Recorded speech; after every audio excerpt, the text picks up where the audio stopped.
Hello, welcome to Truth Runs Deep podcast. I'm Terryn, I'm Kalli. and we're here to talk about all things Law and Order, SVU, the mothership, organized crime because it'll be back next week, fanfic writing, and more. It's been a fun week, y'all. We have a lot of fun stuff going on this week, y'all. So, Yeah, there's a uh, lot going on. I guess we'll start with the most important one. Mariska finally made her announcement. yes, we waited 3 months. Actually, she said in January. Now it's April, but that's Yeah, okay. That's it's okay. okay. She is releasing a documentary that Mm. she directed about her mother. Yeah, she directed, she produced it as well. So, And yeah, it's like, go for it. What's it called? it's called My Mom Jane. Um, It'll be on HBO Max. So you better save up your free trial while you Yeah, got it, literally, or just you for can use that. mine. Don't. I mean, you can watch mine, okay? But I'll but watch it. Everybody everyone else else, you can need to keep get going. like everyone else, you need to Um, get your free trial ready for watch this. yeah, and so it's basically like, because unfortunately, Mariska was pretty little when her mother died. She was 3, so you don't 3. remember pretty much anything at 3. Okay? Wasn't she in the car? Yes. Yes, she was in the car when the accident happened. Um, so it's pretty much a her like journey of getting to know Yeah. her mom and how it's affected her through her life and like kind of Mm. reclaiming her relationship with her mom. So Yeah. it should be really The article says the film follows Hargitay as she seeks to know to and understand and embrace her mother for the first time. Actually, I should read with the first sentence on. The Law and Order SVU star was only 3-year-old when her mother died at 34 in a car accident. The film follows Hargitay as she seeks to know, understand, and embrace her mother for the first time. Through interviews and a collection of never before seen photos and home movies, Hargitay navigates her mother's public and private legacy. She continues, this movie is a labor of love and longing. It is a search for the mother I never knew, an integration of a part of myself I never owned, and claiming my mother's story and my own truth. I believe there is strength and vulnerability in the process of making this film has confirmed that belief like never before. we So love it it. will be out in June. So um so that'll be real exciting. We're gonna watch it. We'll sit down and have a watch. And we'll take an episode and talk about it. We know summertime we'll have a lot of content. So we may make you a little summertime episode where we talk about what we thought about when we watch it. But we'll see what happens when it gets What here. does it But when does it come out? it says June. It doesn't say what day in June, but it says June. So maybe close Wait, to the date we'll know what day in June. So okay. And in let's see, there's that. Um, we might be totally spiraling and reading it wrong, but we're gonna go with it anyway. That Warren Light was on set yesterday. yeah. We don't know if he was just visiting or, that thing we've Cross. been trying to not talk about for weeks because we couldn't know if it was true, so we just didn't say Eh, it. we're hoping. We're still hoping. It's still We time. still They're still have filming. It's time. okay. We still have time. They're because if it is true, they're better about this being a secret than other things Yeah, like because we literally never find this out until like the last moment. Last minute. until this outside of filming, you might know. But if this is only inside filming, you just won't know. Okay, they'll be like, you can't Yeah. know. It's a surprise. So that So was if it happens, we won't know for. I mean, we might know this week. So they should be wrapping soon. They're yeah. filming the last episode of the season, so they should be wrapping this week or next week. So If we know, we'll tell you. yeah, if we don't know, we'll You'll tell you. I probably guess we'll see. tell you what we were talking about. You'll probably see us screaming on the internet. Yeah, it'll be very exciting to record that episode because we're excited if it's true. If it's Yes. not true, well, okay, we'll just move on with that disappointment.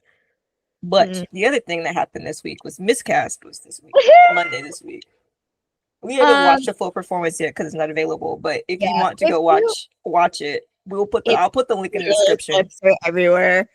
Yeah, I'll put If the link in the you, description if you want to get a ticket for. It's free to watch it online. You just have yes, to sign up to get a ticket, and they'll send you the link. if So you aren't aware what it is, Miscast is a production run by MCC Theater in New York. yes.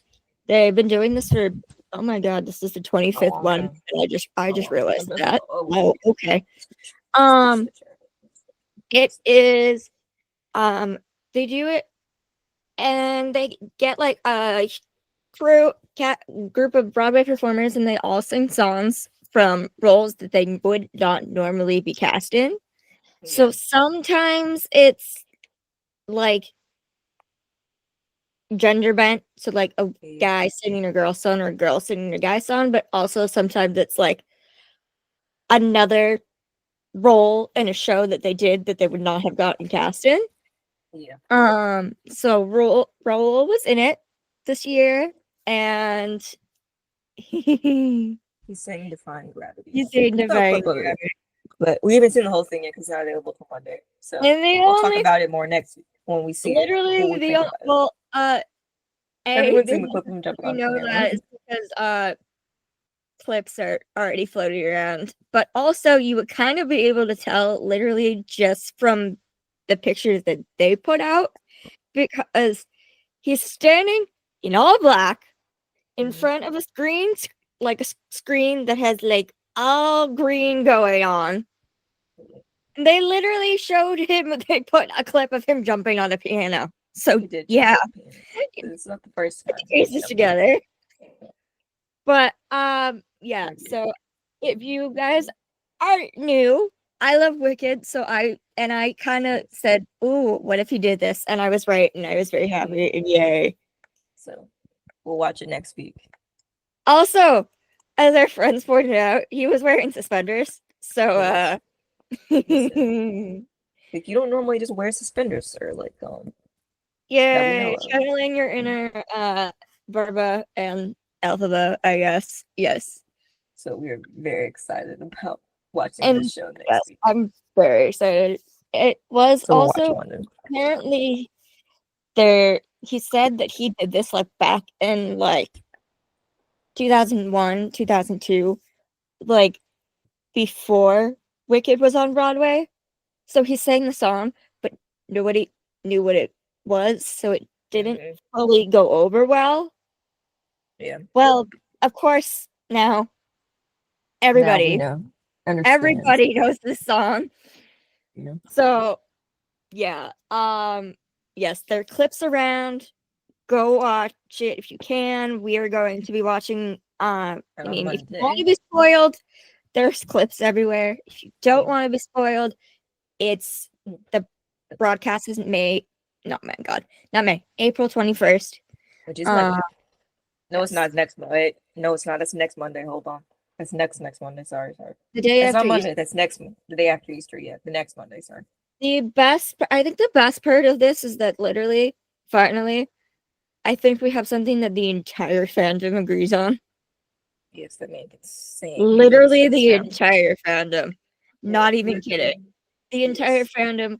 So many tweets have been put out that it's like why did they not let him do this on the show? Exactly, let that man sing some songs. Which I've been saying, I've been asking for a musical episode for years. Yes. Get in line and join the cause. Yeah, that's they did do a jokingly music, very short. As a joke, you can find a clip of it somewhere probably, but it's actually really funny because they need to they literally they put Broadway people on the show all the freaking time, and none of them like to sing. Like I mean, they have no reason to sing. I guess this is like. Yeah, it would have to be like I don't know how they would do it. It would have to be like I don't know, a dream or something, which I would not mind. But come on, it'd be right kind of crazy stuff all the time. It's right there. Give me Barba singing now. Exactly, it's a need. This is a demand. It's not a request. Yes, not asking. So yes, we're all saying Defying Gravity. There were people who were like, "Oh, well, he's singing," because he has literally sang that 4 times beforehand. Even our ops were like, that man can sing. We're like, yeah, he told you. Yes, literally. Even like our ops were like, yeah, he can sing. We're like, yes. At least you all agree on that. Too busy hating that you didn't know he could sing. Yep. Surprise. What's it? Oh yeah. So he sung this song like 4 times before. So there's some people who are like, oh, I wish they had him sing a different song from Wicked. Like I don't care. Fair. If I got his cover of No Good Deed, I probably would die. Or there was some people that are like, he should have done popular, which would have been the campiest, sassiest thing that we've probably ever freaking seen. So yes, I would love both of these, but also him singing Defying Gravity is serotonin for me. Slightly off the topic of slightly off track of Miscast though, because you're not supposed to be singing something that you're like supposed to be singing, because he owns that song every time he sings it. Like in my head, whenever I think of like equivocal versions of Defying Gravity, I think of all the alphabets and then him. Yeah. Yes. So paint him green, people. Do it. Give me more Defying. Give me. People are calling him Raul Faba, which is yes. Do it. Give me. Yay. Okay. Anyway, we'll talk about it when we get to see I cannot it wait for ourselves. that. Yes. Was there any other shows? I don't think so. I don't think so either. I think we're just kind of vibing, you know. Kelly's birthday is next week. That's about all I got. Yeah, Kelly's actually no, hold on. Kelly's birthday is Sunday.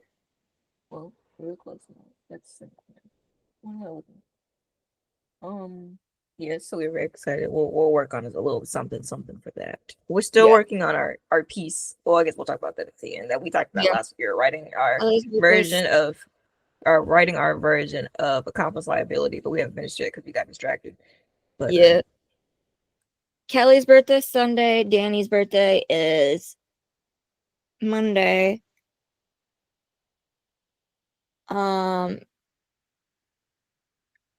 Oh my god, that's funny. Tate's birthday is the day that Organized Crime comes out. Oh yeah, I think he said that because he was like, "It's gonna be my birthday." Come on. That's fun. Chris had his birthday. Yeah. That was last April.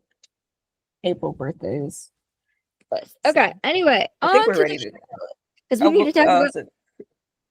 Wait, no, go for it. Let's split this episode because SVU might give us a long gap session, so you'll get 2 separate episodes of the 2 shows today. So are we gonna do it all at once though? Yes, I'm just gonna pause it and restart it so it makes it 2 separate pieces. Yeah, okay. So we're gonna start with the mothership, but then we'll do SVU after because oh god, we got a lot of things to say. There's many things to say. Microphones to it together. All right. Anyway, it's called A Perfect Family. It was not a perfect family, by the way, but we'll talk about that. The exact opposite that happened. So, I think before we start, I think we should say there is a trigger warning here. I would say for postpartum depression and postpartum psychosis, because that's what this episode is about. Yes. So, if that's something that triggers you or you've experienced, it's okay to take a break. Take a break and get the help that you need. But if you can't listen to this episode, the next one's available. So okay. Anyway, just making sure we put that out there. And if you are going through it, we love you. We support you. And please get the help that you need to be well. All right. So we start the episode with we meet Riley's daughter, Bridget. He calls her Bridge. He's taking her to school, and he's kind of dragging along, taking too long. He's like, "What are you doing? What's going on?" And she's like, "Sorry, I was up late. The group chat was busy." He's like, "What?" Being teenager thing. He's trying to get it, but he does not get it. He doesn't get it. He's like, "You should go to sleep." Yes. And then we transition to another father walking his extremely smart daughter to school. She's doing like geometry. I mean, not geometry. I'm a little not math. She's doing like a whole equation just in her head with no paper, no nothing. I was like, and she's very 12. Yeah, and she's 12, so she's very smart. So then we get the transition, and unfortunately, the girl is dead. Yeah, literally she's dead. You know how it goes. It'd be like, bam. Dead. Jalen is apparently sick again. He's still sick, but he'll be back next week. Don't worry. Well, tomorrow. Don't worry. Yes. Again, He'll be back tomorrow. We aren't fully sure what Mikata's doing, but he's probably doing another project. So, yeah. So Brady is like, yeah, it's you and me to Riley. Mm-hmm. And Riley's looking at like the girl's backpack, and you can tell it's getting backpack, to him. Yeah, it's a little girl's backpack, We find out her name is Emily Chapman. Mm-hmm. And they go talk to her parents. Mm-hmm. Unfortunately, they did not know, so they had to break the news to them that their daughter is dead. Yeah.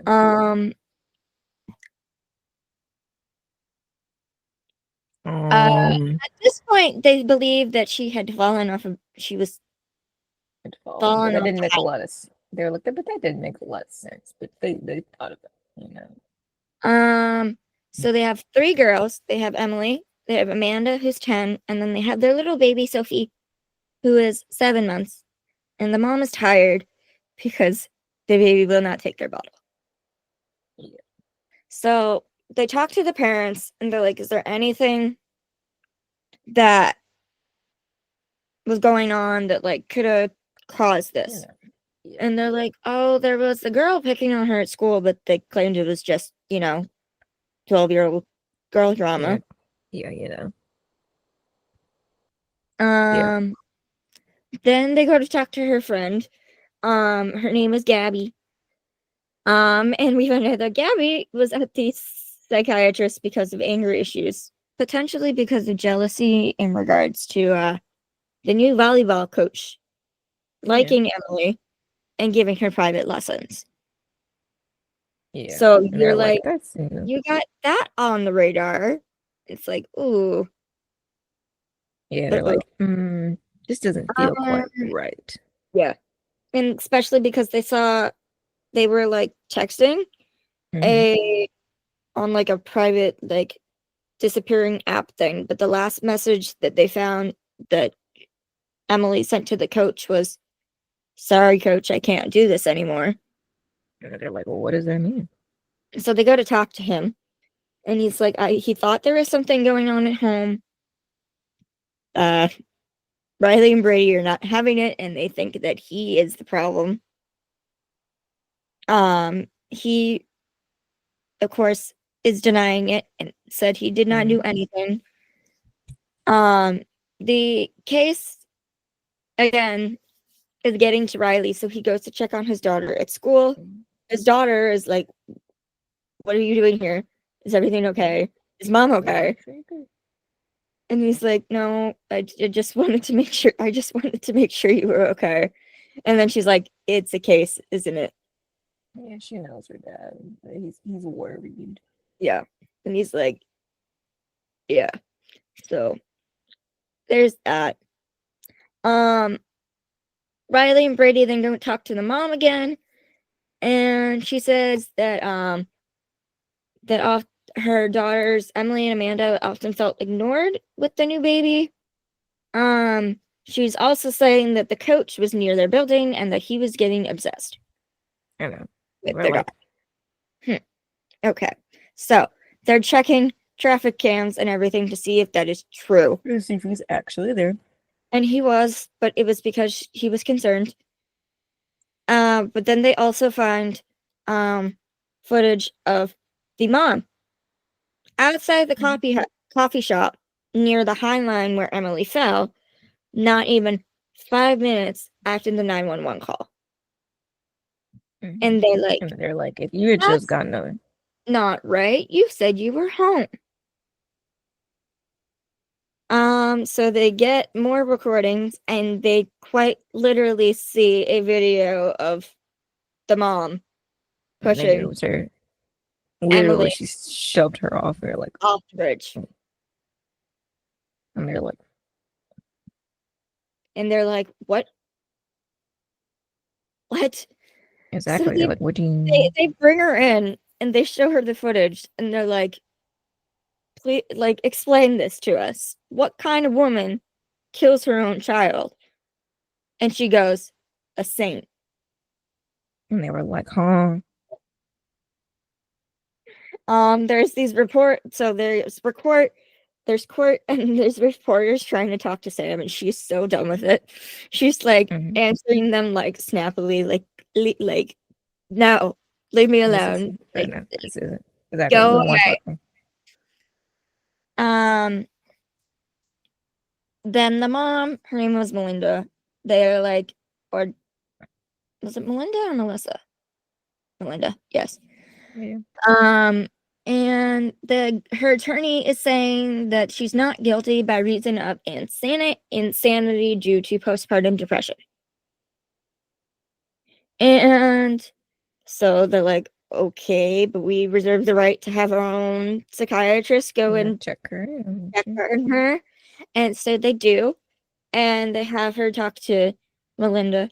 And the poor woman is distraught because you could definitely tell she didn't want to kill her daughter. But, you know. That she's saying that she had to protect Sophie from Emily. There was this voice in her head that was saying that she had to protect. that there was demons all around her daughter, and that Emily was one of those demons. And that she's also saying that the voice is saying that the psychiatrist isn't there to help.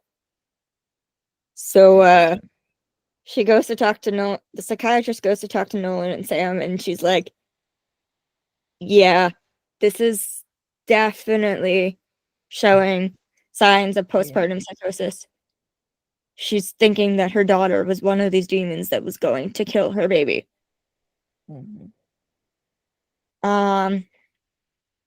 So they're like, okay, if it's this bad, did she get some help? Like, did she get talk any to somebody treatment? about? So they go to find a psychiatrist that she had talked to before. Yeah. And the psychiatrist is like specifically like, yes, I told her she needed help. I knew this was bad. She needed to stay at the facility, you know. It was a facility. Now, I think we think she needs to stay here, you know, get the going to get medication. But then her husband was like, no. So no meds, no help. So she was basically on her own. Yeah, which wasn't good for her condition to be alone or with her thoughts. Sam and Nolan go to talk to Baxter, and we're basically like, her husband pretty much would not let her take the medication, and in doing so, let the voices come back, causing her to think her daughter was a demon. Demons, which is why she took her. We find out the husband is a former Navy SEAL, and he's controlling and didn't want to take her to take the medication. Yeah. And Sam goes on to say, we should be trying to help Melinda, not crucify her. And Baxter's like, yeah, you're right. They want Melinda to be able to go home to take care of her daughters with the medication because she took a plea. Yeah. So in order to do that, they're charging the father for the murder as well. Second murder in the second degree for she says, and so Melinda's testifying, and she said that her husband's mother killed herself because of the meds that she took. So it was like, not exactly the best thing. But they didn't necessarily say that, like, they didn't necessarily say they were psychiatric meds either. They were just they didn't really explain why she took them and she died. But then she's like, she wanted to take the medication, but she was afraid to do so because he literally told her he would divorce her if he took the medication and got help. If she took the medication and got help. They're like, okay, bye. Bye. We're like, bye.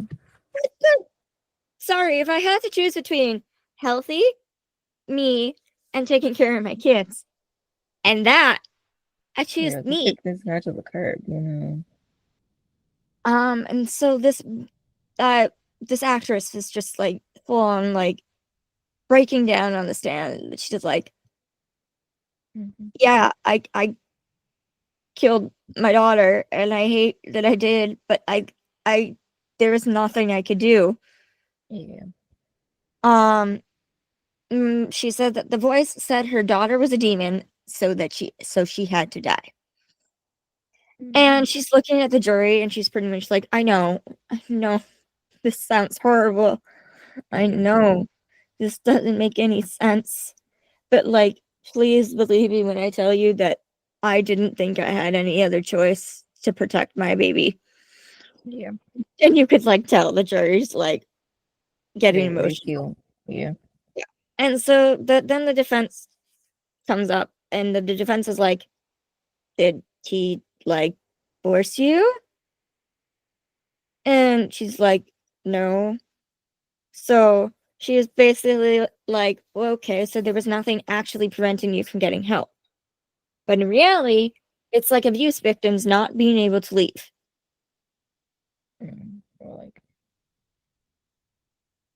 Or They, like it doesn't have to be like a physical. The yeah, defense's argument. You don't have to like physically. It doesn't have to be like a physical, like this. I don't know what we're trying to use here. That didn't sound weird, but it doesn't if have you to be like a believe physical captivity. It can be mental or mental, emotional. yeah. So then the husband testifies, and he's an asshole. Yeah, yeah, yeah. Pretty much. Because he says that she was overwhelmed and wanted her daughter dead because she was fighting with her sister. Like She it doesn't was make sense. selfish and evil, and he was trying to put the blame on her. Or like if But you were mad at your daughters, why would you just kill one of them? Like if you thought they were fighting each yeah, other, why that would you was just pick one? exactly. It doesn't make sense. So they're like, great. So now that he's done this, we need another person to corroborate that the mom was She was actually had psychosis, psychosis. She was, So then the only other person they have to talk to is the 10-year-old. yeah. So they go to talk to the little girl, Amanda, and she said, yeah, that her mom was talking to Saying she was voices, hearing talking and to that the dad voices. said to ignore it and it would stop eventually. We're like, that's not how that works. It gets No. worse. It doesn't get better. It gets worse. So they're like, okay, great. So now our options are put this little girl on the stand, risk trauma, talking about what happened with her mom and her sister, or give this guy a plea deal. Yeah. So they go to talk to the dad and they go to offer a plea deal, and the dad is getting pissed off. Basically, is like, no, no. So it's basically like telling them, yeah, you can put my daughter on the stand. I don't care. One hell of a dad. Yeah. And as they're leaving, Sam sees his Navy SEAL pin. And he's like, what branch were you in? Yeah. And he goes, Navy SEALs. He's like, oh. He's like, they're known for their courage, right? Because all I see is Not you. coward. Exactly. It's like tear him, get him again, Sam. Tear him up again, Sam. Yes, Go go. again. And Nolan, like, the defense is like, excuse me? Or the dad's like, excuse me, and Nolan's like, Sam. But you could tell he's probably like, She was like, whatever. Okay. yeah, go for it. Yeah, Don't she's right. care. So they literally have no choice, and they put the daughter on the stand. As much as I didn't want to, They did not want to. Like, she's literally sitting from the in the witness box, waving to her dad. Yeah, she doesn't know what's really going on per se. Yeah, She does, but like does not know that her she's dad not. is pretty much throwing her to the wolves. Yeah. The Um, fence is gonna. They're like, the fence is gonna tear it and traumatize and this then poor child. in the first, Nolan gets up, goes to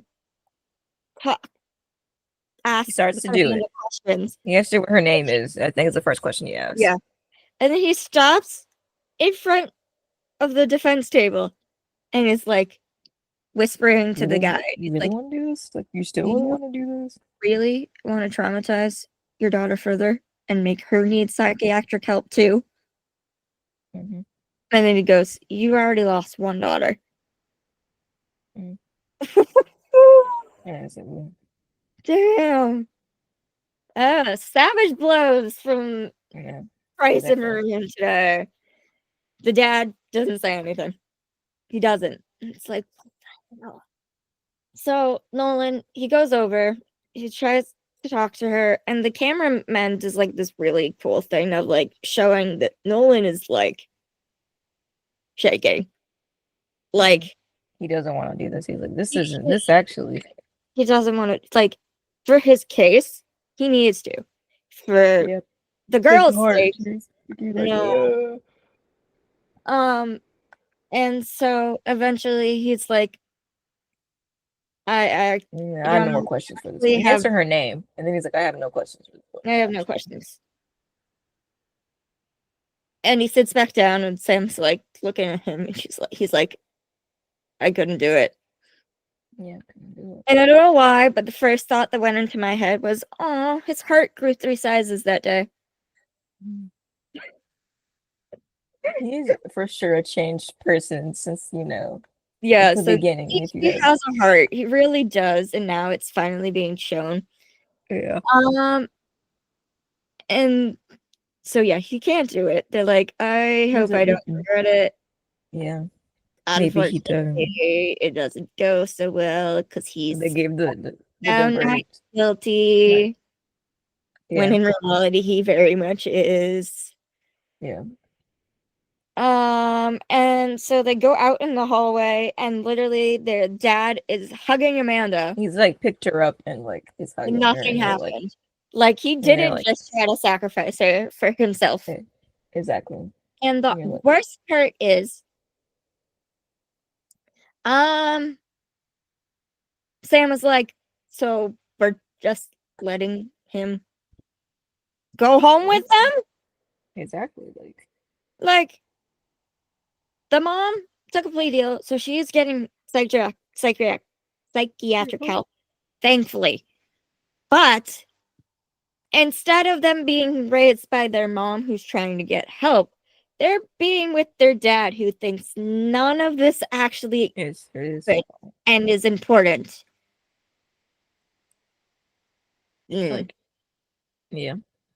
And then Nolan goes, he knows what happened to his daughter, and that's a life sentence. Yep. And it's like, does he really though? Does he? Because he seems fine. It seems to be over. So yes, I give this episode 4 stars. I would get 4.5 if the guy was actually found guilty, but It talks about a very important issue that's not talked about. I applaud Nolan for not wanting to use the girl. Yeah. So can't do it. yeah. So there's that. Yeah. Okay. Tomorrow is inherent bias. It says a rising basketball star is shot dead, leaving the squad in desperate scramble for leads. When the capture of the suspect doesn't go as planned, Shaw and Riley take a firm stand on what they believe they witnessed. Oh yeah, because Riley says he had a gun, and Jalen's like, I don't think that was a gun. So they're kind of in this disagreement with each other. Yeah, and so Riley's like, "Are you saying I was wrong? Are you saying I see a gun?" They think that's the wrong person. They fighting. The boys are fighting. But it's actually important, so yeah, they're because it's called inherent bias, like kind of talking about, just because the suspect is black, like you're assuming that he's armed and that kind of thing. That's where they're gonna dig into, which is a very important thing when we talk about police work and such.